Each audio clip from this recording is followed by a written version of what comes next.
Buat teman-teman jangan lupa kalian boleh tanya karena akan ada banyak giveaway-nya. Apapun pertanyaan kalian silahkan komen aja supaya nanti bisa dijawab oleh dokter. Nah, kita sudah bergabung. Selamat sore Dokter Andri Kurnia Wahyudi, Selamat sore. spesial anak ya? Spesialis anak. Nih, Dokter Adi spesialis anak. Di sebelah saya, Mas Oke, Yunanta. Nih. oke. Eh, Gimana kabarnya dok?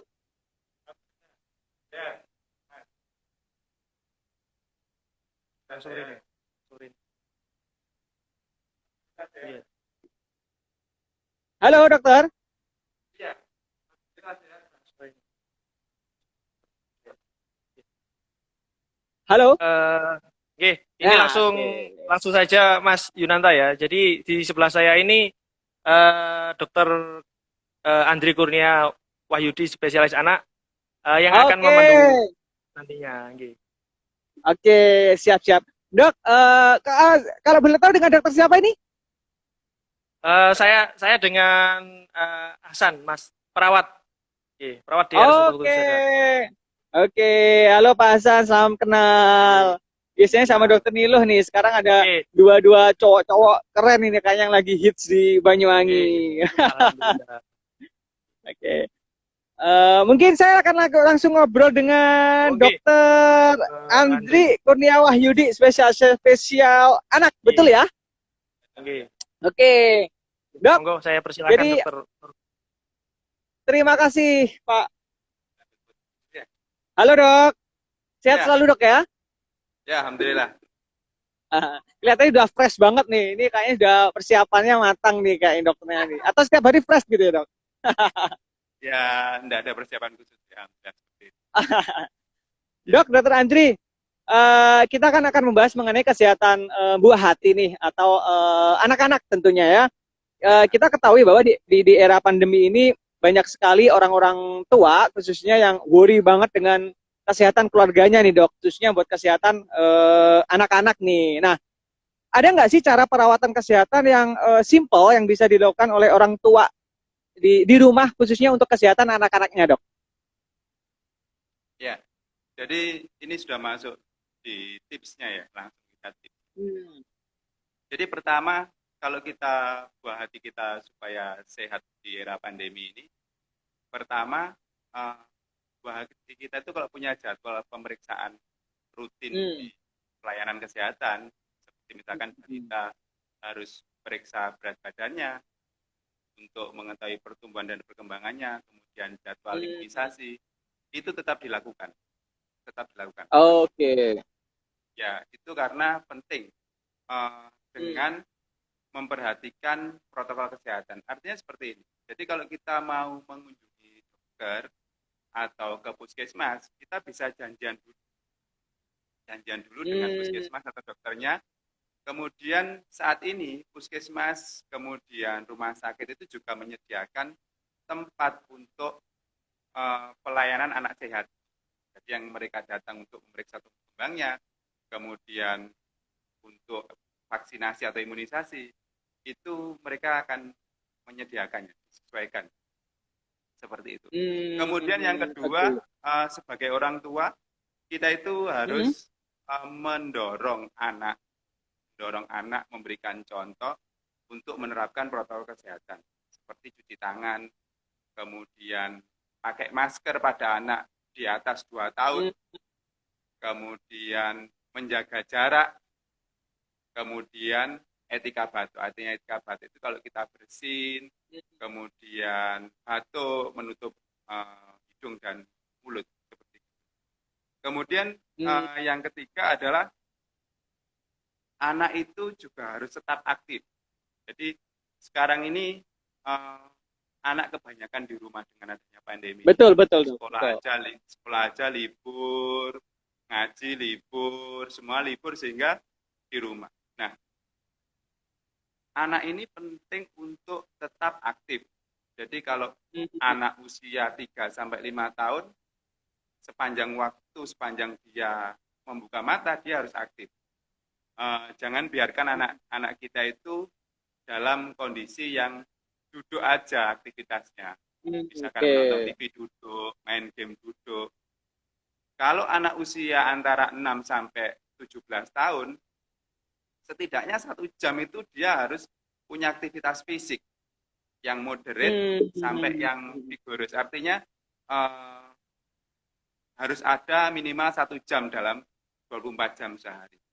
Kemudian kalau anak 6 sampai 17 tahun itu dalam 1 jam, dalam 1 minggu 1 jam itu ada 3 hari di mana ada aktivitas untuk kekuatan otot dan untuk menguatkan tulang. Karena memang aktivitas fisik pada anak itu penting untuk pertumbuhan badannya, kemudian untuk perkembangan badannya, juga untuk stimulasi sistem kekebalannya. Jadi penting itu. Kemudian yang keempat adalah anak-anak itu harus kita jaga, kita dorong, kita fasilitasi untuk tetap melakukan hubungan sosial. Jadi dia punya teman, dia punya saudara, itu harus kita tetap koneksikan. Sekarang dengan adanya teknologi ini, sangat memungkinkan sekali kita tidak berhubungan langsung, tapi kita dapat berhubungan tatap muka seperti itu. Karena interaksi sosial itu juga diperlukan sekali untuk perkembangan emosional pada anak. Dan yang terakhir adalah yang kelima, adalah kita harus bisa mengendalikan. Jadi kalau stres itu pasti, tapi kalau ya, Dok. mengendalikan pasti, kita yang orang tua aja juga stres kita dengan kondisi pandemi seperti ini. Jadi kita harus bisa membantu, memberi contoh pada anak-anak kita untuk menghadapi stres di masa pandemi. Artinya kita sendiri juga harus, ya. Gimana, Dok? Gimana? Ya, jadi sebagai orang tua, selain kalau kita mau memberi contoh, berarti kita harus bisa menghadapi stres itu sendiri pada masa pandemi. Saya kira seperti itu, kira-kira ada 5 hal itu ya. Karena udah dijelasin banyak ya. Iya. Ya, tadi yang poin 2 tadi kalau saya tambahkan, kunjungan fasilitas kesehatan itu selain pemeriksaan fisik dan untuk tumbuh kembangnya, itu vaksinasi juga tetap diberikan sesuai dengan haknya. Jadi kalau anak usia di bawah 5 tahun imunisasi dasar tetap harus diberikan. Betul. Harus jalan ya, Dok. Kemudian ya. Kalau harus jalan, ya. Karena jangan sampai dengan adanya pandemi ini imunisasi wajib, imunisasi dasar itu tidak diberikan karena justru akan menimbulkan wabah atau penyakit yang sebelumnya sudah dicegah oleh vaksin tadi. Jadi masih dapat bisa saja kalau kita menunda vaksinasi ini, ya bakal ada penyakit atau wabah lain yang mungkin yang kita anak-anak bisa terjangkit ya, Dok ya? Iya, jadi kita dengan kondisi yang sekarang seperti ini tidak ada difteri, ada beberapa waktu yang lalu wabah difteri, kemudian kasus hepatitis sudah jarang, kemudian polio juga sudah sangat-sangat jarang, sudah hampir dipastikan mau diberantas dari dunia ini. Kemudian hemophilus influenza itu juga sudah mulai kita turunkan. Nah, ini harus kita jaga dengan pada generasi-generasi kita yang baru ini harus kita tetap maintenance imunisasinya supaya tidak ada wabah-wabah yang dulunya ini tidak ada. Kalau misalkan anak-anak kita ini banyak yang tidak tervaksinasi, ya akan muncul lagi wabahnya. Betul. Nah, Dok, kalau kita berbicara tadi, Dokter Andri juga sempat menyinggung mengenai tingkat stres lah ya, anak-anak ataupun orang tua gitu, khususnya di era pandemi ini. Nah, dampak masyarakat itu kan sangat luas, bahkan di ekonomi ataupun kesehatan. Sekarang ini tuh banyak sekali orang tua yang kehilangan pekerjaan ataupun pendapatan yang berkurang, otomatis kan mempengaruhi gizi asupan anak yang biasanya makan daging mungkin berubah jadi makan yang mungkin menyesuaikan kondisi ekonomi. Nah, kira-kira ada nggak sih dok asupan atau makanan yang mungkin makanan yang murah ataupun yang nggak yang terjangkau tapi punya tingkat imunitasnya bagi tubuh itu bagus untuk anak-anak dok? Iya, jadi bicara masalah makanan yang baik untuk menjaga imunitas pada anak, itu sebenarnya tidak harus mahal. Karena kita sendiri berada di negara-negara yang sebenarnya makanan itu tidak terlalu mahal sekali dibandingkan dengan di negara lain yang maju gitu ya. Misalkan kalau kita butuh makanan itu sebenarnya kan karbohidrat, kemudian protein, terutama protein hewani, kemudian vitamin tercukupi itu kan sebenarnya sudah selesai, sudah bisa memenuhi. Kalau kita kupas satu-satu, misalkan dia butuh karbohidrat, ya sudah. Kalau ada beras ya pakai beras, kalau ada jagung ya pakai jagung. Kemudian kalau untuk protein, kalau bisa protein hewani, protein nabati bisa, tapi dominan protein hewani untuk anak-anak. Protein hewani ini kita tidak perlu yang mahal-mahal, misalkan daging sapi terlalu mahal, masih ada ikan laut, misalkan di negara kita. Yang lebih murah dan terjangkau ya dok? Ya, masih bisa terjangkau. Ikan laut yang di sini misalkan ikan-ikan kembung, kemudian kita juga punya ikan lele, ikan mujair dan sebagainya yang itu merupakan sumber protein yang baik untuk perkembangan anak. Seperti itu. Kemudian untuk vitamin, buah-buahan juga. Saya kira kalau di daerah Banyuwangi ini buah-buah nggak terlalu mahal. Misalkan mangga, buah naga, seperti gitu ya masih terjangkau untuk masyarakat. Jadi sebenarnya dengan pendapatan yang mungkin tidak terlalu tinggi masih bisa lah untuk memenuhi kebutuhan hal yang saya sebutkan tadi. Kalau untuk suplemen vitamin saya kira dari rekomendasi lembaga-lembaga kesehatan anak ini untuk memastikan bahwa vitamin ini pasti bisa mencegah COVID itu tidak ada sebenarnya. Oke. Jadi kalau misalkan anak itu sudah mendapatkan asupan nutrisinya, karbohidratnya cukup, proteinnya cukup, vitaminnya cukup dari bahan makanan, saya kira suplemen itu ya bisa diberikan tapi tidak harus. Ya. Berarti kuncinya memang di makanan ya dok, dalam artian tidak ya. Banyak sekali makanan atau asupan gizi atau vitamin yang memang nggak terlalu mahal ya sebenarnya, tergantung dari kitanya ya dok ya. Mahal. Tergantung dari kitanya. Dok, kalau kita melihat nih untuk saat pandemi ini kan merubah kebiasaan anak-anak ini ya, tentunya yang dulu mereka bebas sebelum pandemi, mereka bebas bersekolah, mereka bebas mengaji, mereka bebas melakukan kegiatan apapun. Nah sekarang mereka terbatas sekali, bahkan mereka harus belajar pun dari rumah atau daring ya kan.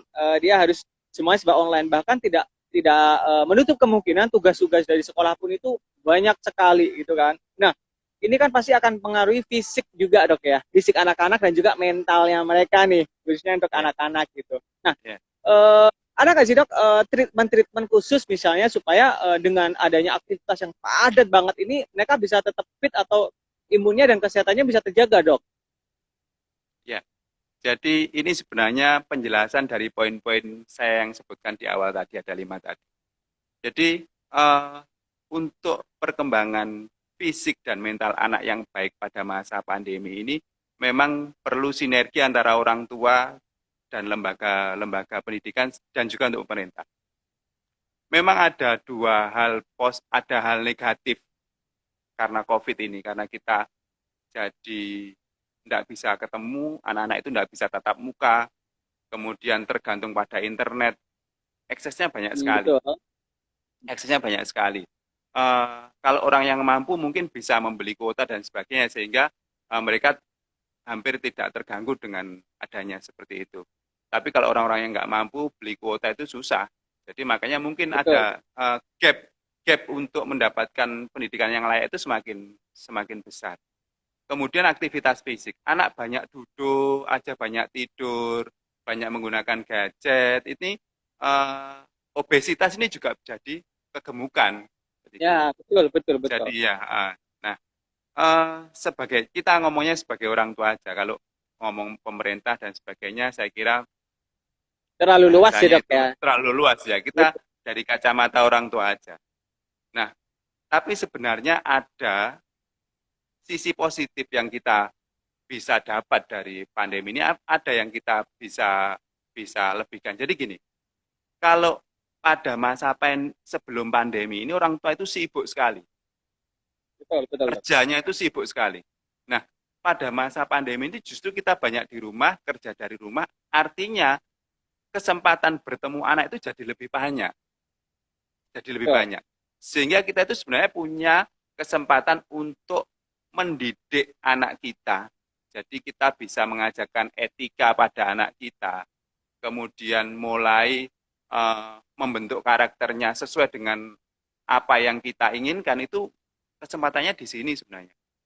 Yang kedua adalah hubungan antar keluarga, antara bapak sama anak, ibu sama anak, saudara sama saudara itu akan lebih mudah dibentuk pada masa pandemi ini karena mereka saling ketemu seperti gitu. Jadi ikatan dalam keluarga itu bisa dikuatkan. Nah, itu penting untuk anak.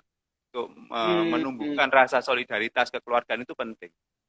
Kemudian di masa pandemi ini kita kan di rumah itu sebenarnya bisa mengajari anak untuk melayani dirinya sendiri dari hal-hal yang Oke. kecil, misalkan kalau misalkan balita misalkan mengambil pakaiannya sendiri seperti itu. Kalau sudah agak besar diajari bersih-bersih sedikit seperti itu.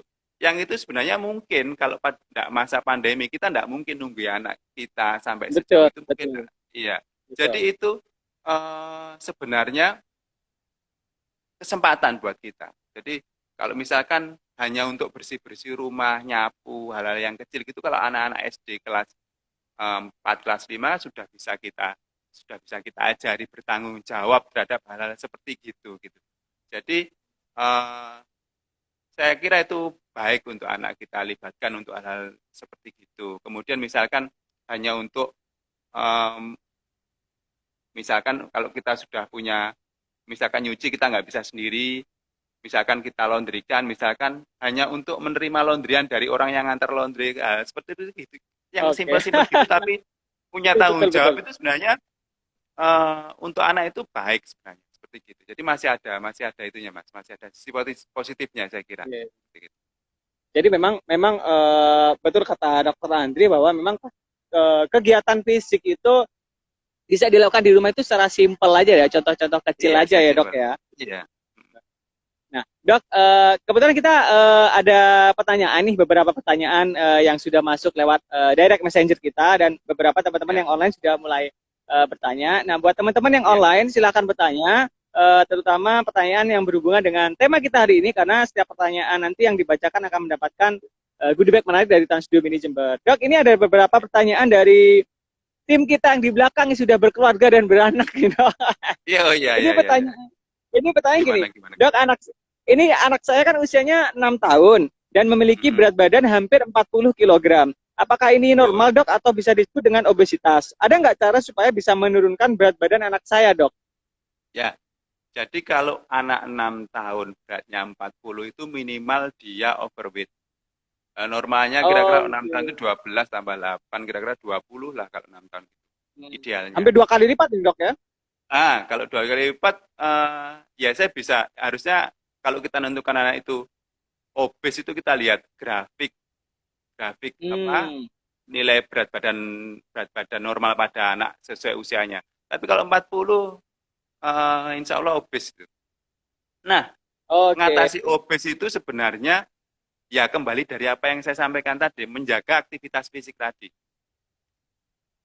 Sekarang ini memang anak-anak itu fitnahnya banyak. Hmm. Gadget, TV, jadi tambah duduk terus.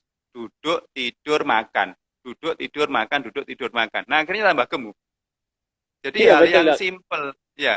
Kalau kita suruh diet pada anak itu susahnya setengah mati. Susahnya setengah mati. Hmm. Tapi kalau menjaga anak supaya tidak hanya duduk, tidur, artinya itu disebut sebagai sedentary activity, aktivitas aktivitas yang tidak Kedua ya bergerak mungkin. sama sekali ya. Itu yang bisa kita kurangi, atau kalau kalau bisa kita hilangkan aja aktivitas seperti itu. Jadi Hmm, eh, aktivitas sedentary pada anak itu sekarang itu dimanjakan dengan adanya gadget. Dengan adanya gadget. Nah, ada ceritanya anak pakai gadget terus sambil jalan-jalan itu jarang. Mesti duduk sambil makan gitu. Sehingga pertama saran saya adalah membatasi pemakaian gadget, membatasi betul. Oke. konsumsi layar. Layar itu ya termasuk HP, laptop, tablet, TV pada anak usia sekian ini cukup ya kira-kira 1 sampai 2 jam lah dalam 24 jamnya. Cukup segitu. Jadi kalau sehari dia sudah pakai HP untuk belajar daringnya, sudah Iya betul. hiburan-hiburan seperti itu kita kurangi supaya dia memiliki aktivitas yang tidak duduk dan tidur atau sedentary tadi. Mainannya gimana, Dok? Memang anak kecil itu kalau gadget itu memang dunianya, karena untuk mainan. Iya betul. Nah, di masa saya sama jenengan itu enggak ada dulu gadget yang kayak gini, enggak ada. Mainan yang di lapangan bermain layangan, sepedaan. Nah, Ya, ya. jadi kita dorong mereka untuk seperti gitu, main bola, seperti gitu, sepedaan, seperti itu. Walaupun pada masa pandemi ini sebenarnya ya masih bisa kita sepedaan, apa kita bisa. Nah, kalau anak itu kita biarkan bermain sendiri, sudah dibelikan sepeda, suruh sepedaan sendiri, mereka tidak mau, pasti susah. Nah, Hmm, kita ini yang harus membuatkan suasana supaya dia mau bersepeda, kita temani bersepeda, kita ajak saudara untuk bersepeda seperti itu. Main bola ya sama kita seperti itu. Jadi akhirnya dia jadi aktif. Kemudian yang kedua masalah makanan. Jadi anak itu memang pada masa pertumbuhan. Jadi asupan protein ini terutama harus kita jaga. Yang bikin gemuk itu sebenarnya paling banyak karbohidrat. oke, Karbohidrat. betul. Iya, jadi kita kurangi asupan karbohidratnya. Misalkan manis itu termasuk karbohidrat juga. Gula itu juga termasuk karbohidrat rangka pendek sebenarnya. Nasi, kentang, kayak gitu-gitu kita kurangi. Saya kira dengan dua hal itu anaknya juga akan bisa kita kurangi. Selain sebenarnya untuk obesitas ini kita perlu penekanan khusus. Jadi aktivitasnya memang harus kita hitung benar. Artinya kita targetkan. Sehari dia harus jalan berapa meter, sepeda berapa meter. Hmm, Seperti gitu harus kita gitukan. Jadi harus kita benar-benar kita ketat seperti gitu. Makan juga gitu. jadi memang itu harus Terutama harus konsisten ya dok ya. harus konsisten. Kalau cuman disarankan, tidak diawasi, gini ya insya Allah hasilnya juga tidak maksimal. Betul betul. Dok ini ada pertanyaan dari Risalahsan 59 dok. Dok saya mau melakukan imunisasi anak saya tetapi takut tertular penyakit virus corona. Kira-kira solusinya seperti apa ya? Jadi gini, imunisasi itu kita sekarang bisa janjian saya memberi contoh yang bisa diakses oleh masyarakat secara luas. Puskesmas, Oke. contohnya puskesmas saja. Puskesmas itu kalau di Banyuwangi ini sudah bisa memberikan layanan vaksinasi dengan hari-hari tertentu, Mas. Hari-hari Oke, tertentu. terjadwal ya Hari-hari dok ya? tertentu, ya. Iya, jadi misalkan eh, RT ini gitu, balitanya itu dijadwalkan pada hari sekian gitu. Untuk vaksinasinya itu mereka datang dan tempatnya juga disendirikan seperti gitu. Jadi apalagi di tempat-tempat praktek swasta, misalkan praktek dokter spesialis anak, praktek-praktek rumah sakit. Kalau kita mau vaksinasi, kita tinggal calling rumah sakit aja. Ini anak saya mau vaksinasi Hmm, tanggal kapan kira-kira saya bisa vaksinasi di tempat yang saya tidak ketemu sama orang umum, orang sakit seperti itu. Bisa ya Mas ini. Ya jadi gitu. Jadi kembali ke oke. poin pertama, kunjungan ke fasilitas kesehatan untuk vaksinasi itu saat ini masih visible untuk dikerjakan. Oke, berarti sebenarnya tidak ada alasan sih bagi orang tua khususnya imunisasi ini karena memang imunisasi ini sangat penting. Jadi mungkin bisa Iya, konsultasi dengan mungkin kalau memang di lingkungan RT yang ada bisa koordinasi dengan Pak RT-nya ataupun kalau ada puskesmas terdekat, saya rasa puskesmas pun juga sekarang sudah sudah, protokolnya sudah, kesehatan pasti sudah sudah. lengkap banget ya, Iya, dok. iya. Dok. Ya. Eh, eh, Ya. pemerintah Hmm. ini, pemerintah sudah Hmm. aware Mas dengan turunnya Hmm. cakupan vaksinasi ini sudah aware memang karena datanya di nasional itu sudah turun 40% sampai 50% datanya memang. Sehingga ada penekanan-penekanan dari pemerintah di layanan-layanan kesehatan kita itu untuk memberikan treatment khusus untuk layanan imunisasi ini memang ada. Tinggal kita mau aktif apa enggak gitu. Oke. Jadi kembali lagi ke orang tua nih. Kira-kira Iya, kalau memang penting banget vaksinasinya, ya mau nggak mau harus dilakukan. Dok, ini ada pertanyaan dari BAMS 2001. Nafsu makan anak saya susah banget, dok. Gimana caranya supaya nafsu makannya bertambah? ya. Jadi anak yang biasanya mengalami gangguan nafsu makan itu di usia-usia 1 sampai 5 tahun, Mas. Betul. Anak yang sebenarnya dia sudah mulai lepas susunya, dia sudah mulai makan seperti gitu. Nah, anak-anak usia sekian ini biasanya masalah yang paling banyak pada anak itu makan itu anak dengan picky eater. Picky eater pemilih makanan. Artinya Hmm. dia itu hanya makan misalkan cuman mau makan telur aja, cuman mau makan daging aja seperti itu. Nah, eh, salah satu cara yang disarankan oleh WHO dalam hal ini untuk memberikan solusinya itu adalah dengan memberikan makanan berbagai macam, berjenis-jenis, supaya dia bisa mengeksplor mana makanan yang menurut dia itu enak, seperti gitu. Oke.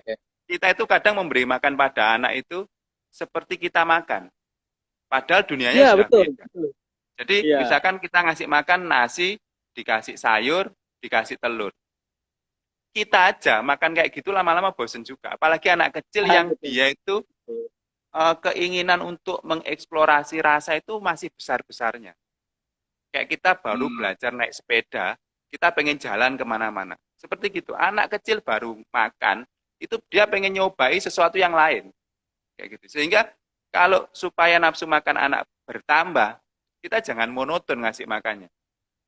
Jangan cuma nasi, Hmm. lauk, sayur. Nah, Telur, itu mie aja. gitu doang ya, dok ya. Nah, jangan gitu. Coba dikasih kentang misalkan, dikasih daging dengan masak yang beda-beda seperti itu. Ayam masaknya yang kira-kira menarik untuk anak. Pertama itu.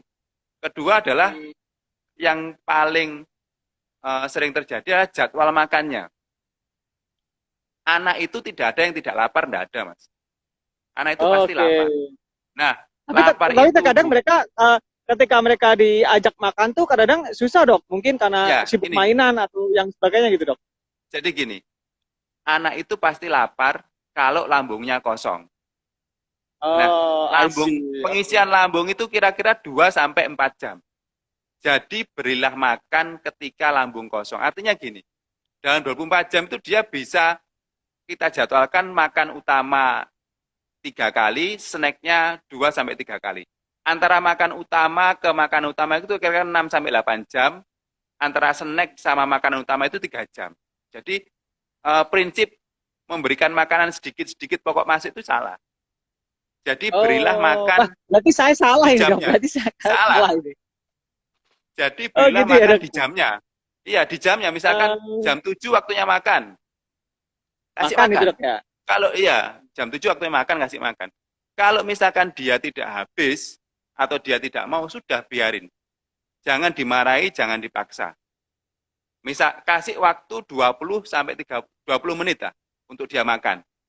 Nanti kalau dia tidak makan, makan atau cuma sedikit, tunggu 3 jam lagi untuk kita memberikan makanan lagi. Yaitu snacknya, jadwal snacknya. Seperti gitu. Jadi jangan sekarang misalkan sarapan pagi jam 7. Dia tidak mau. Nanti 1 jam lagi dikasih roti.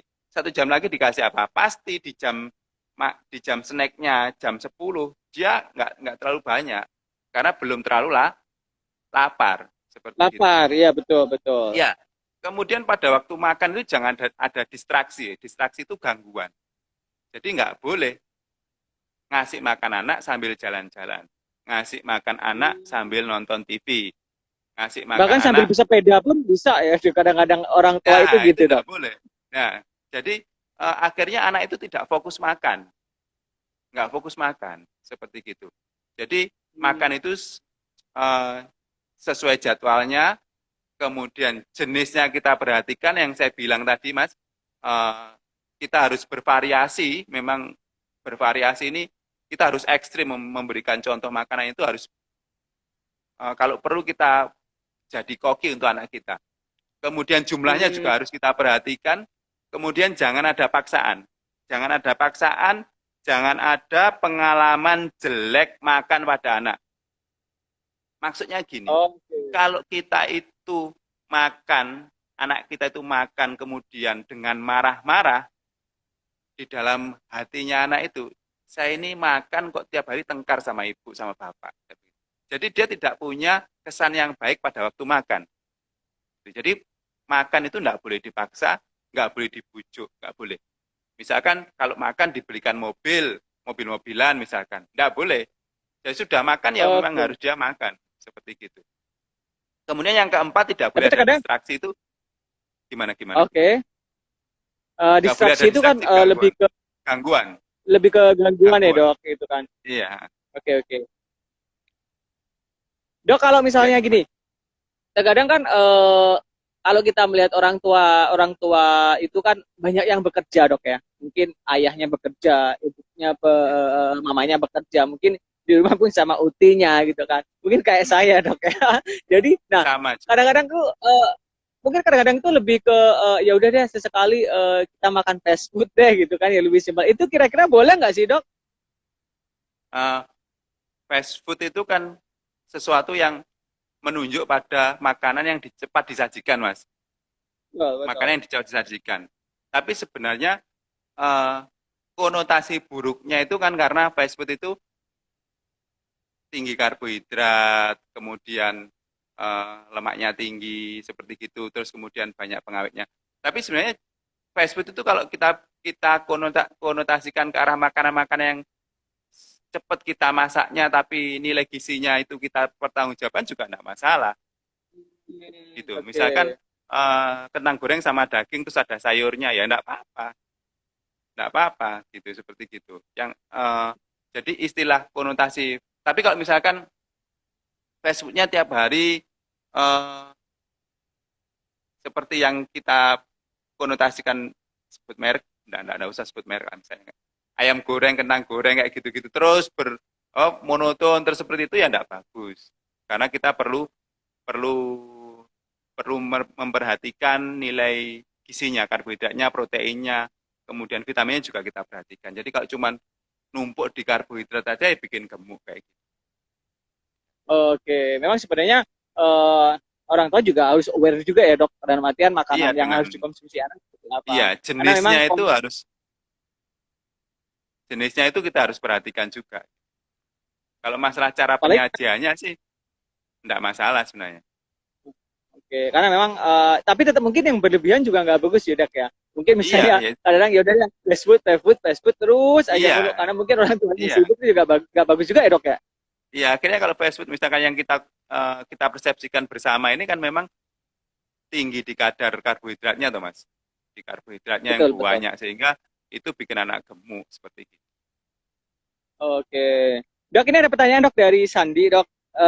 Kalau untuk imunisasi dok, anak saya sedang sakit influenza jadi agak demam. Apakah ketika diimunisasi tidak apa-apa dok? Apakah boleh dok? Kalau imunisasi itu sakit-sakit istilahnya minor illness, maksudnya sakit-sakit hanya pilek, nggak ada demamnya, kondisi anaknya baik-baik saja, boleh mas. Tapi kalau anaknya pilek, ada panasnya, terus lentru aja ya jangan divaksinasi. Itu nggak boleh. Kenapa? Karena kalau misalkan dia kebetulan ada kejadian ikutan pasca imunisasi, misalkan sudah dia batuk pilek, kemudian panas kena vaksinnya ya jadi tambah sakit anaknya ya jangan kalau gitu. Kemudian berarti juga nunggu sembuh dulu ya dok? Iya, kira-kira 2 minggu lah setelah dia sakit baru kita vaksinasi. Tapi kalau sakitnya cuma pilek-pilek sedikit ya boleh, nggak apa-apa. Boleh, nggak apa-apa. Mencret cuma Karena memang 2 kali, 3 kali anaknya nggak dehidrasi, 2-3 hari sembuh nggak apa-apa ya vaksinasi. Nggak usah nunggu. Kalau misalkan mencretnya oke cuma oke 1 hari, 2 hari terus sembuh, ya besok langsung vaksinasi. Nggak apa-apa. oke. Tapi Kalau kalau misalnya mencretnya terkadang kita sampai, kan iya ya sampai lanjutkan. misalnya kadang kan dia diare gitu kan dok, diare dia harus harus ke mungkin ke orang tuanya ke dokter dikasih obat. Nah ketika transisi dikasih obat sama vaksin itu sorry sama imunisasi itu nggak boleh ya dok ya? Eh, jadi waktu yang disarankan itu kira-kira 2 minggu, Mas. Untuk kalau dia sudah ke dokter, sudah diobati, artinya sakitnya itu memang serius gitu. Kalau sudah ke dokter kan diobati kan serius. Jadi kita kasih waktu recovery kira-kira 2 mingguan lah, Mas. Untuk Oke, karena itu vaksinasi itu jarak waktu membutuhkan, yang pas ya dok? ya, insya Allah segitu. Jadi gini, Mas, vaksin itu kan membutuhkan respon kekebalan yang cukup untuk anak. Kalau anak itu dalam kondisi sakit, sistem kekebalannya itu masih sibuk dengan sakitnya itu. Nah, jadi kalau kita ngasih vaksinasi, kemungkinan respon imunnya nggak terlalu bagus. Jadi Oke, kita I vaksin tuh see. kayak mancing, kita tuh kayak mancing. Jadi kalau dia imunnya ini masih sibuk dengan sakit yang dihadapi anak, ya jangan dulu. Kita tunggu kira-kira 2 minggu lah. Seperti itu. Setelah itu bisa divaksinasi. Oke, jadi waktu yang pas itu ya 2 minggu. Jadi kira-kira. Dok, ini ada pertanyaan lagi dari Ibnu 6697 ini kebalikan yang tadi dok. Ini eh, jadi dia berat badannya itu cuma 16 kilogram di usianya yang 4 tahun, sorry di usianya 6 tahun. Itu gizi buruk nggak dok? 6 tahun, kalau dia 20, isi kurang, iya. Kalau buruk, belum, insya Allah, Mas. Memang harus dilihat Ada nggak sih di. dok solusinya dok? Kalau kalau gizi buruk apakah vitaminnya atau boleh nggak dikasih vitamin yang mungkin untuk menambah nafsu makan atau memang harus merubah pola jadwal makannya dok? eh, Vitamin untuk nambah nafsu makan itu memang bukan solusi untuk anak masalah makan, Mas. Memang. Jadi itu yang perlu Oke. digarisbawahi itu bahwa eh, vitamin itu bukan solusi untuk menyelesaikan masalah makan pada anak, bukan. Tapi kalau vitamin untuk gizi buruk, vitamin A, vitamin C, vitamin B, iya, untuk mencukupi vitamin-vitamin yang kurang pada waktu dia gizi buruk. Tapi kalau vitaminnya ini dipakai untuk meningkatkan nafsu makannya, tujuan kita itu kita salah tujuannya. Jadi vitamin yang Oke. kita berikan pada anak dengan gangguan gizi ini untuk memperbaiki, mencukupi vitamin-vitamin yang sebelumnya kurang. Gitu. Vitamin A untuk memperbaiki mukosa ususnya supaya penyerapannya baik. Gitu. Uh, jadi kembali lagi untuk membuat anak dengan gizi buruk atau gizi kurang kembali lagi berat badannya, itu harus kita nilai. Anak ini kenapa kok dia gizi kurang? Jadi gizi kurang itu bisa, gizi kurang atau gizi buruk itu bisa primer, bisa sekunder. Artinya primer itu memang dia asupannya kurang memang. Asupannya kurang ini karena dia anaknya secara internal dia punya masalah, atau karena yang dimakan tidak ada, bisa toh? Seperti gitu. Bisa bisa juga. Atau misalkan pola asuhannya yang salah, bisa juga. Yang kedua adalah gizi kurang atau gizi buruk sekunder karena penyakit tertentu. Misalkan, Oke. Ada penyebabnya ya ya, dok ya? ada penyebabnya. Misalkan anak dengan TBC misalkan. TBC ini membuat anak jadi tidak mau makan. Nafsu makannya turun. Seperti gitu. Hmm. Nah, yang seperti ini kalau penyakit dasarnya kita obati, ya selesai. Seperti gitu.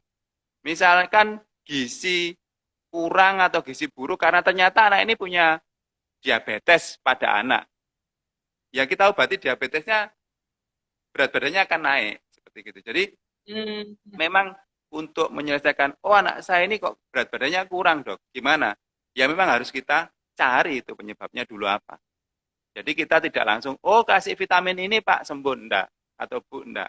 Tapi kita harus lihat, anak ini di posisi mana dia ada gangguan gizinya ini, primer atau sekunder. Kalau primer, apa dulu? Gitu. Asupannya kurang, anaknya punya perilaku-perilaku gangguan makan, ya itu nanti kita sikapi sesuai dengan kelainannya, kayak gitu. Jadi memang lebih lebih baik konsultasi langsung ke dokter Iya, anak ya dok, iya, biar lebih iya, clear dan jelas. Karena memang lebih jelas. kalau menyangkut kesehatan anak itu juga kita sebagai orang tua pasti, aduh jangan berpikir 2 kali, 3 kali deh gitu kan. Kalau emang udah Iya, gejala, udah langsung aja ke dokter. Gitu ya, betul ya dok iya, ya. iya. Dok, kalau ini sedikit cerita nih tentang mungkin anak saya kali ya. Jadi anak saya itu dulu pernah pernah mengalami kayak apa sih, paru-paru itu agak kayak berkabut gitu loh dok dulu, apa sih ya istilahnya dok, kalau kalau paru-parunya agak ya sesek gitu loh dok. Nah itu sempat disarankan untuk nebul ya kan dok ya. Nah itu Iya. terkadang sampai sekarang pun ketika dia batuk pilek itu sesek, saya nebul setiap batuk pilek, saya nebul itu nggak ada masalah nggak dok? Kira-kira bermasalah nggak dok kalau kayak gitu? Jadi kalau eh, saya saya saya tidak tahu anaknya seseknya ini karena radang paru-paru, karena asma. Tapi kalau kebanyakan anak sakit sesek di nebul kemudian sembuh, kemudian sering-sering kumat-kumatan, yang paling banyak adalah asma. Jadi Oh, kalau oke. asma ini sebenarnya ada terapinya supaya anaknya ini jadi terkontrol. Asma itu ada tingkatannya, Mas. Ada yang intermittent. Intermittent itu yang kambuhnya kira-kira kurang dari 2 kali dalam 6 bulan, kira-kira seperti itu. Ada yang persisten. Persisten itu minimal tiap bulan dia kambuh. Nah, itu ada obat-obatan yang diberikan pada anak, biasanya lewat disemprotkan inhaler, yang akhirnya Hmm, nanti diberikan terus-menerus selama kira-kira 6 sampai 8 minggu, kemudian diturunkan sampai akhirnya dihentikan, seperti gitu. Nah, eh, akhirnya anaknya tidak sering dinebul. Gitu. Kalau itu asma loh Mas ya. oh, Kalau itu asma loh ya. iya iya. Jadi sebenarnya ada treatment khusus untuk anak-anak dengan asma itu supaya dia tidak menjadi kronis, atau kronis itu maksudnya terus-menerus berulang-ulang bertahun-tahun kayak gitu. Kalau ternyata sesaknya radang paru-paru karena TBC dan sebagainya, diselesaikan TBC-nya. Seperti gitu. Jadi saya kira dalam hal ini perlu dilihat lagi. Ini sesaknya ini karena apa sih anak saya ini? Oke, oke. Kalau asma ada obatnya, kalau misalkan infeksi paru-paru juga ada obatnya. Oke, oke. Nah, Dok, sebenarnya kadang-kadang seorang anak itu kan banyak tuh, kalau apalagi anak-anak yang hiperaktif nih. Ini pertanyaan dari Riani Jojo. Anaknya itu hiperaktif banget, kadang suka tantrum. Apa tidak masalah ya, Dok, terkait perkembangannya, Dok? Eh, Hiperaktif atau tantrum. Jadi kalau kita sudah ngomong hiperaktif atau tantrum ini sebenarnya kadang orang tua itu, nggak orang tua aja, kadang tenaga medis, itu overdiagnose mengenai hiperaktif. Jadi Oke. anak-anak sekarang Seperti itu apa itu, kan Dok? banyak yang, jadi seperti gini, overdiagnose itu mempersepsikan bahwa anak ini hiperaktif memang, hiperaktif. Padahal itu memang usianya dia aktif. Biasanya Baik, antara anak baik. usia 1 sampai 5 tahun, puncaknya itu anak usia 3 tahun itu aktif sekali, Mas. Tapi bukan Iya, berarti iya, aktif itu hiperaktif, kayak gitu. iya. Jadi kalau anak-anak hiperaktif itu biasanya disertai dengan gangguan perhatian, seperti gitu. Nggak ada kontak dengan lingkungan, cuek, seperti gitu. Itu ada skornya.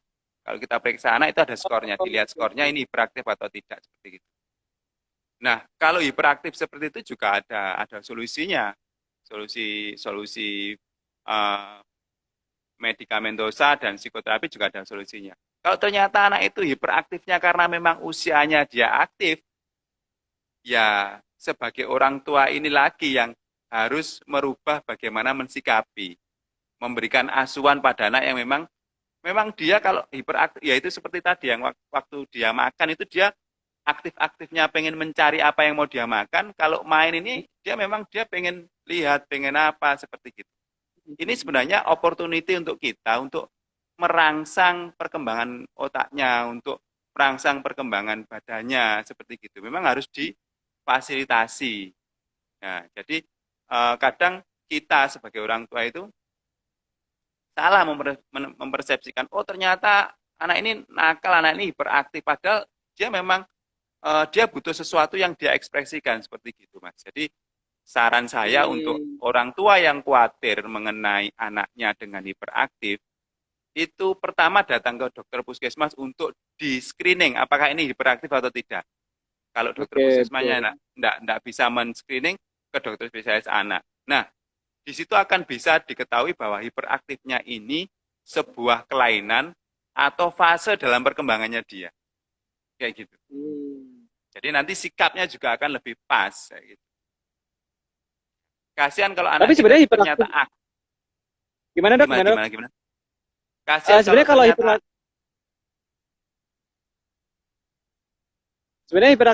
hiperaktif ini nggak sih dok? Apa lebih ke sesuatu yang berbahaya nggak sih dok? iya, kalau itu memang hiperaktif, anak-anak dengan hiperaktif, memang asli hiperaktif, ada gangguan eh, hiperaktiviti dan gangguan perhatian atau malah autis. Ini memang dia masalah pada anak. Jadi karena dia Hmm. hiperaktif, maka dia akan ada gangguan gangguan perkembangan kognitif kayak gitu. Kalau dia hiperaktif, perhatiannya kurang, akhirnya dia tidak bisa belajar dengan baik, tidak bisa belajar dengan baik sehingga kemampuan-kemampuan membaca, menghitung pada anak yang harusnya dia bisa dapat karena dia hiperaktif, dia akan telat akhirnya, tidak bisa belajar dengan Hmm. baik kayak Iya, gitu. iya, Jadi iya. Jadi mending itu lebih kalau berkonsultasi aja sama dokter ya dok ya, ya ataupun memang harus puskesmas terdekat. harus iya harus dipastikan ini hiperaktifnya memang sebuah kelainan atau fase perkembangan. Nah, sekarang ini puskesmas itu sebenarnya juga ada sarananya untuk men-screening. Jadi Hmm. anak ini hiperaktif atau tidak di tingkat dasar. Itu sebenarnya sudah mulai dikenalkan sebenarnya. Gitu. Kita punya buku kesehatan ibu dan anak yang warnanya merah muda. Itu di situ sebenarnya Oke. bisa kita manfaatkan untuk melakukan screening gangguan pertumbuhan dan perkembangan pada anak. Gitu. Termasuk hiperaktif itu bisa kita tanyakan dulu ke dokter umum seperti gitu. Nanti terus kemudian kalau memang dia curiga, dia belum bisa mutusi ya bisa langsung ke spesialis anak seperti gitu untuk dipastikan seperti gitu. Jadi nggak Hmm. langsung langsung diobati sebagai hiperaktif padahal ternyata anaknya pinter ternyata. Iya. Emang emang pada fasenya dia memang fase-fase beraktif. Kadang-kadang bahkan orang tua pun kalau kalau kalau saya lihat di mall ataupun di tempat-tempat umum, bahkan ketika anaknya hiperaktif itu malah malah dimarahin gitu, kadang dicubit, kadang-kadang nggak boleh rame, nggak boleh ini dan sebagainya. Kadang-kadang saking mungkin orang tua pemahamannya masih kurang terkait perkembangan anak hiperaktif ini ya dok ya. Iya, memang eh, jadi orang tua pada masa anak dalam perkembangan itu kadang stressful, Mas. Eh, yang kita ngurus dia untuk memenuhi kebutuhannya dia belum belum apa belum terpenuhi, misalkan ganti ganti pakaiannya, makannya, belajarnya, belum yang dia rewelnya itu untuk orang tua ini stressful sekali sebenarnya. Belum yang dia minta jalan-jalan, yang dia minta ditanya terus ini sebenarnya untuk orang tua kalau kita bayangkan itu bisa stressful sekali gitu. Tapi kalau kita sebagai orang tua itu kembali kepada diri kita, kembalikan lagi kita punya anak itu sebenarnya mau mau ngapain sih? Anak ini kalau dia pada masa perkembangan aktifnya itu sebenarnya opportunity untuk kita. Oh, ternyata anak ini kesempatan saya untuk mengenalkan gitu, mengembangkan kemampuan otaknya seperti itu. Itu mungkin akan berbeda. Jadi gitu, nggak cubit-cubit Hmm. lagi. Mungkin kita akan lebih sabar. Sekarang ini sudah banyak internet, kita sudah bisa melakukan mencari ilmu Browsing di browsing tempat gampang ya dok ya. bisa ya. Tapi saran saya kalau browsing itu eh, di sumber-sumber yang terpercaya gitu. Hmm. Jadi Oke. memang kalau misalkan sekarang itu YouTube biasa yang dicari sama orang itu YouTube. Yang banyak itu kan Ya, YouTube ya. gitu. Kalau misalkan kita menggunakan YouTube, itu carilah sumber yang memang dia kompeten untuk melakukan seperti itu. Misalkan yang memberikan materi ini memang ahli tumbuh kembang Kredibel ya mungkin. seperti itu loh. Ya, jadi punya kompetensi lah Mas gitu. Misalkan kita mau ngelas motor di tukang kayu kan ya juga enggak cocok kayak gitu. Ya, Kalau betul kita betul. mau tumbuh kembang anak eh, di orang yang bukan ahli tumbuh kembang ya enggak cocok. Sebenarnya kita itu bisa mengakses kalau lembaga-lembaga kesehatan di luar negeri kayak misalkan CDC. CDC itu kalau di sini kayak Kemenkesnya di Amerika. Indonesia, oke. Itu sampai ya CDC itu bagaimana memberikan asuhan pada anak itu ada di situ. Videonya ada. Misalkan anak tidak mau disuruh mandi misalkan. Hmm. Cara ngomongnya gimana itu ada di situ ternyata. Oh, Oh, ngomongnya oke. kayak gini. Iya, jadi tinggal kitanya aja yang pertama harus pinter-pinter mencari sumber informasi yang benar. Jangan semua apa yang baik apa yang kita anggap baik kita ikuti karena zaman sekarang ini arus informasi yang masuk banyak, kita kadang tidak bisa menyaring seperti itu. Sehingga perlu kita tanya sama orang-orang yang berkompeten. Kalau kayak gini, Dok, kira-kira ini bisa kita terapkan enggak pada anak kita? Kalau misalkan susah ketemu spesialis anak sama dokter puskesmas.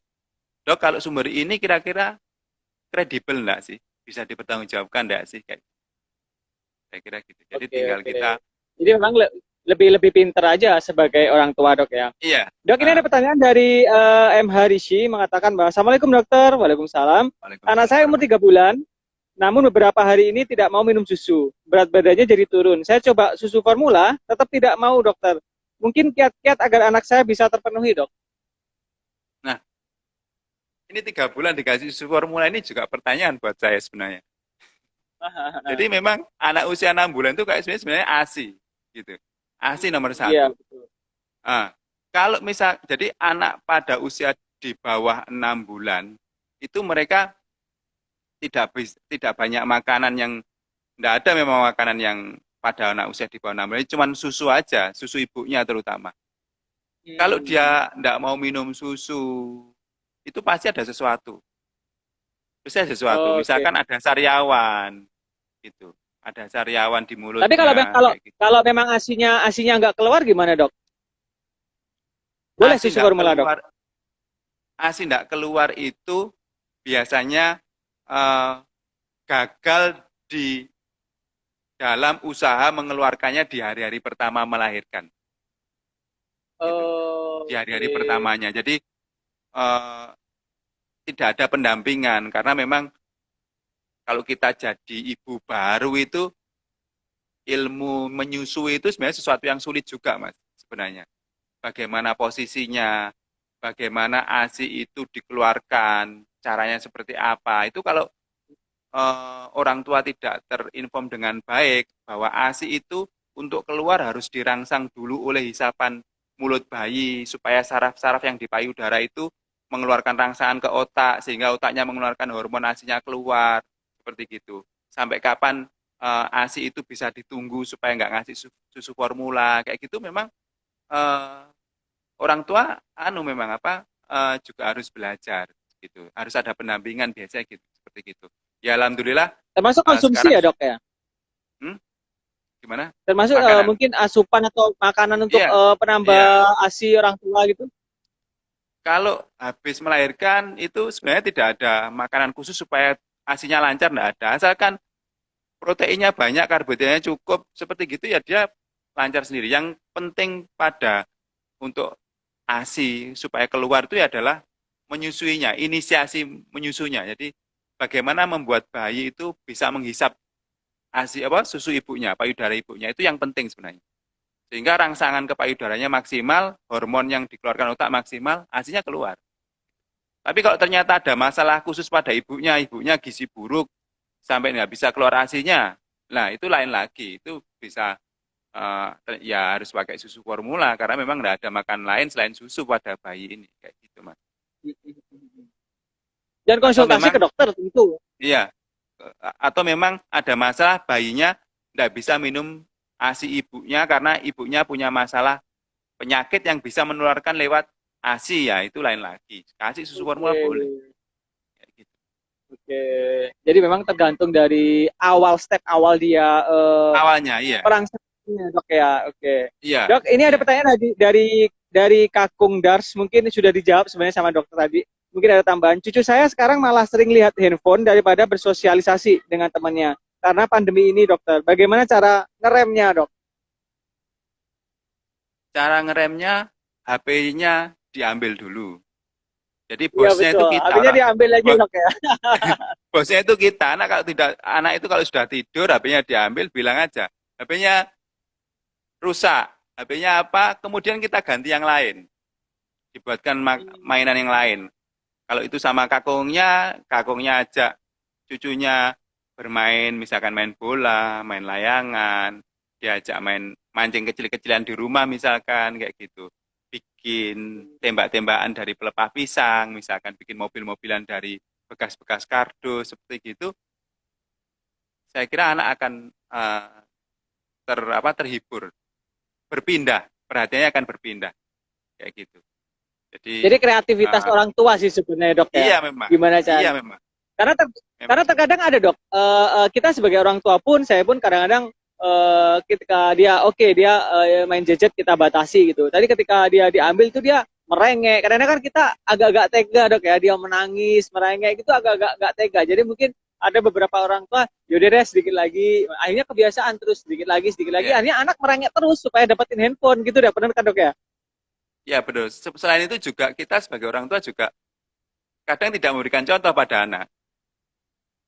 Karena Hmm. sesuatu itu sekarang lewat WA, sesuatu itu sekarang lewat kita pengen lihat apa kita bisa lihat YouTube. Akhirnya orang tua juga itu paparan gadgetnya terlalu banyak. Jadi anak itu lihat tuh itu anak adik nggak boleh main HP, tapi ayah lihat HP terus ya gimana kayak gitu. Iya, betul. Jadi Jadi anak itu benar, kata pepatah itu anak peniru yang ulung ya, dok ya. iya, jadi kita harus kalau misalkan oh kamu jangan main HP, HP kita sudah sama-sama nggak main HP sama anaknya gitu. Kalau ada WA call aja kita lihat HP-nya. Kita jadwalkan kapan kita lihat ada pesan masuk kayak gitu. Seperti itu. Memang ya perlu ada perubahan perilaku pada waktu kita mengasuh anak di usia-usia perkembangan anak-anak sekolah itu kita butuh menyesuaikan diri. Ya, memang daripada bermain gadget handphone, mending bermain di Trans Studio Mini Jember aja, dok. Karena protokolnya Ya, sudah oke. Jadi lebih oh seru ya, dok. Lebih. sudah buka sekarang. Oh, sudah, dok ya. Sudah Oh, kita sudah oh buka, sudah dok. Sudah buka. Kebetulan kita memang sesuai protokol karena kita ya. ada penanggung jawab COVID-nya. Jadi kita harus benar-benar sesuai protokol gitu, dok. Oh, Dokter, iya. ini banyak Asik. banget pertanyaan-pertanyaan sebenarnya. Namun ada beberapa pertanyaan yang sudah dijawab. Sebenarnya mungkin ketinggalan ya, dok ya. Dok, Ya, sebagai closing statement, dok, harapan dokter Andri ke depannya mengenai pandemi dan kesehatan anak gimana, dok? ya. Jadi eh, tadi saya singgung tadi waktu ditanya sama Mas, pandemi ini banyak sisi negatifnya, tapi ada sisi positifnya. Ada sisi positifnya. Oke. Jadi sisi positifnya yang bisa kita bisa maksimalkan adalah kita punya banyak waktu sama anak sekarang. Kita punya banyak waktu. Sehingga kita maksimalkan membentuk karakter anak itu dengan banyaknya waktu kita bertemu sama anak. Hubungan ikatan orang tua sama anak, hubungan ikatan anak, dengan saudara, seperti itu. Yang kedua, kita punya banyak waktu untuk membentuk karakter anak. Agamanya kita ajari langsung, seperti gitu. Kadang kita juga berkaca pada anak. Oh, anak ini harus belajar sholat. Saya sendiri sholatnya belum baik, seperti gitu misalkan. Kita juga harus Oke. ngajari. Kalau kita ngajari pada anak, kita juga akan belajar akhirnya. Kayak gitu. Jadi pembentukan karakter. Sopan santun kalau mungkin kita dulu nggak pernah ketemu sama anak, nggak tahu anak itu sudah ngomong-ngomong jorok, sudah perilaku yang nggak baik, kita punya banyak waktu untuk meluruskan. Kayak gitu. Kemudian misalkan kita punya keterampilan khusus yang misalkan kita ini pinter ngaji misalkan, anaknya nggak pernah diajari misalkan. Nah, dia diajari kayak gitu. Misalkan bapaknya pemain bola, nggak pernah ngajari anaknya, ya anaknya diajari. Jadi mengajarkan sesuatu yang berharga pada anak dengan banyaknya waktu ketemu sama anak. Kemudian yang keempat adalah bagaimana membuat anak itu kuat, dirinya itu kuat. Jadi bisa melayani dirinya sendiri, bisa mandiri dengan dampingan kita. Seperti itu.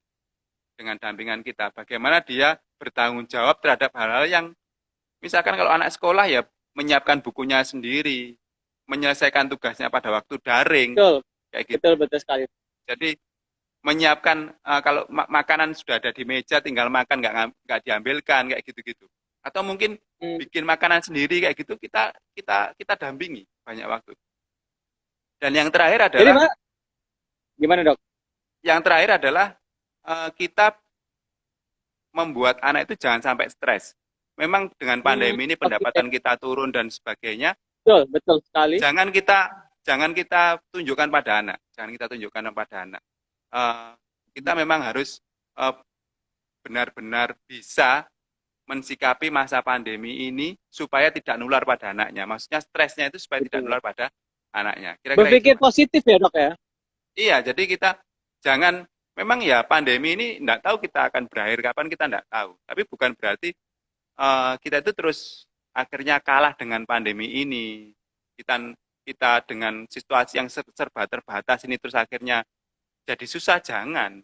Memang setiap masa manusia itu punya tantangan. Ya mungkin ini yang kita hadapi sekarang ini ya seperti gitu. Jadi kita harus jadi pemenang pada masa pandemi. Betul. Jadi memang inti dari tadi info dari dokter mungkin bahwa luangkanlah waktu sebanyak mungkin dengan anak-anak kita. Mungkin bermain di Trans Studio Mini Jember bersama anak dari keluarga itu juga salah satu penghilang stres gitu Pak. Gitu, iya, Pak itu dokter penting itu. Penting ya, itu penting juga itu kayak gitu-gitu ya. Jadi terus kita harus menjaga kesehatan, protokol dijalankan dan berpikir positif terus ya dok ya. Berpikir positif, ya. Dokter Andri Kurnia Wahyudi, terima kasih banyak dok atas terima kasih mas. Ya. sharingnya luar biasa. Nanti saya akan sepertinya saya harus sharing sendiri dengan dokter nanti khusus untuk perkembangan anak saya ini dok. Dokter semoga sehat selalu. Titip salam buat di rumah sakit, selalu jaga kesehatan. Terima kasih dokter. Assalamualaikum warahmatullahi wabarakatuh. Waalaikumsalam warahmatullahi wabarakatuh.